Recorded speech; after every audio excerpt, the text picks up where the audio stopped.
ऐसा फ्लड था जो मैंने मेरे बुज़ुर्गों ने लाइफ में नहीं देखा होगा। हमारी सारी चीज़ें जो भी हमने मतलब जमा कराया था, अपनी हाउस होल्ड थिंग्स जो कुछ भी था वो पानी के साथ बह गया। मतलब हम ऐसा सोच रहे कि हमारी ये दूसरी लाइफ है, दूसरा जन्म है जो हम फ्लड के बाद स्टार्ट कर रहे हैं। ये वो जगह है जहाँ सबसे पहले पानी आया था। तो उस टाइम आर्मी, मैंने किसी को, जैसे मुझे कोई नज़र ही नहीं आ रहा था, सिर्फ वो एक खौफ था पानी का जो चारों तरफ था। कज़न्स वगैरह, हमने औरतों को उठा के सब लड़कियां एक जगह हो गई और हमने इनको निकालने की कोशिश की। कोई गवर्नमेंट की तरफ से नहीं था, सब कुछ हम खुद ही कर रहे थे। ऊपर से इतने ज़्यादा डिस्टर्ब भी थे कि हमें ये समझ नहीं आ रहा था हम कहाँ करें, कौन सा स्टेप उठाए, क्या किया जाए। तो हमने कुछ चीज़ें उठाने की कोशिश की, मगर फिर अब्रप्टली पानी इतना ज़्यादा आ गया कि हमने फिर सोचा कि यही सब कुछ छोड़ दे और हम चले गए। हम जब निकले तो हम सड़क पे ही थे, शाम के 6 बजे थे। हमें कोई ड्रॉप नहीं मिल रहा था, कोई ट्रांसपोर्ट, किसी ने सपोर्ट नहीं किया। किसी को पूछ रहे हमें ले जाओ तो वो बोल रहा है हम खुद अभी जा रहे हैं, तो आपको कहाँ ले जाएंगे। 20 दिन का हमें कुछ पता ही नहीं थी कि हमारा घर ठीक है कि नहीं है। हमें कोई पूछने तक को नहीं आया।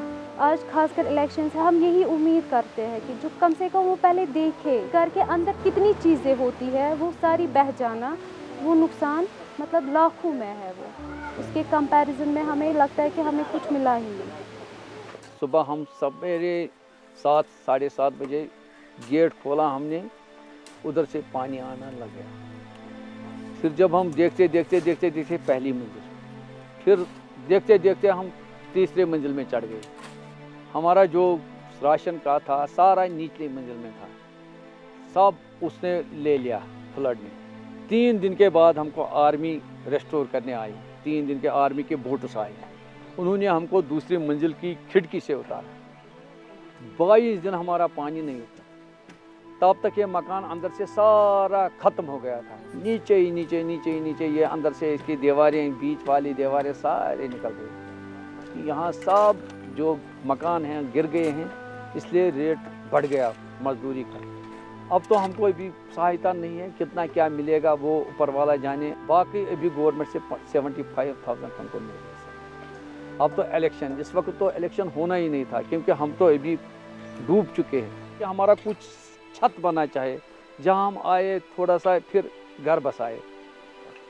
हमारी तो वही ये है, हम तो बोलते हैं भगवान तब तक इसको धूप रखे जब तक तो हमारा ये पूरा होना चाहिए बस। और हमारी इच्छा इस वक्त यही, सब इसी में है लगी। We lost our house। तो सबसे इम्पोर्टेंट है हमारे पास शेल्टर नहीं है इस टाइम। हम लोग इस टाइम लोगों के घर में हैं, क्योंकि हमारा अपना खुद का मकान जहां हम इतने सालों से बचपन से रहे हैं वो हमारे पास नहीं है।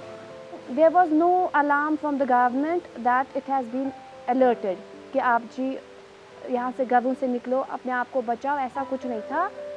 तो हमने अपने घर का जो पूरा सामान था वो ऊपर चढ़ा दिया, and Aahista Aahista water level इतना इंक्रीज़ हो गया कि पूरा जो मकान है ये पानी में सबमर्ज हो चुका है। इसमें अब कुछ नहीं दिख रहा था, इट वाज जस्ट फ्लैट। तो but we were praying to God कि अब जो है वाटर लेवल जो है ये स्टॉप होना चाहिए, क्योंकि अब जो है हम लोगों ने देखा है वहाँ से बहुत सारे मकान गिर रहे हैं।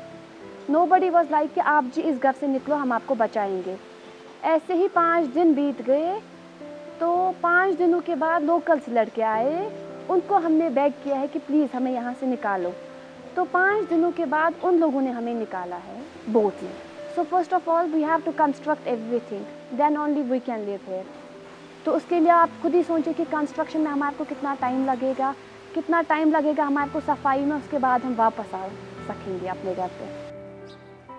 I can get new books, I can get new things, but वो जो मेरी memories है, I cannot get back my memories. I cannot get back my things which I have got since my childhood. For example, मेरे पास उस time का 2 रुपए का bat ही सही, I can get ₹200 bat, but the value of that bat which costed ₹2 was much greater than this 200 rupees bat.